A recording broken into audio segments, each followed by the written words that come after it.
আজকের রেসিপি তাদের জন্য যারা বিরিয়ানির সাথে রায়তা খেতে ভালোবাসে। বাই দ্য ওয়ে, আমি আপনাদের Trisha and welcome to my channel Trisha special ট্রিটে। আর আজকে আমি বানাচ্ছি অনিয়ন রায়তা। তাহলে চলুন শুরু করা যাক। এই অনিয়ন রায়তা বানানোর জন্য প্রথমেই আমি এখানে 400 গ্রাম মতো টক দই নিয়ে নিয়েছি। এবার দইটাকে আমরা প্রথমে ভালো করে ফেটিয়ে নেব।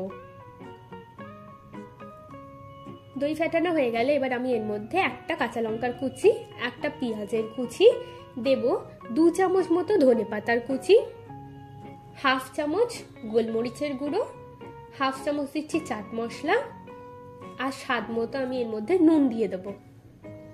এবার এই সবকিছুকে আমি মিশিয়ে নেবো। আপনারা যদি চান তাহলে এর মধ্যে চিনিও দিতে পারেন, কিন্তু আমি এখানে দিচ্ছি না। চলুন এবার এটাকে আমরা সার্ভ করে নিই।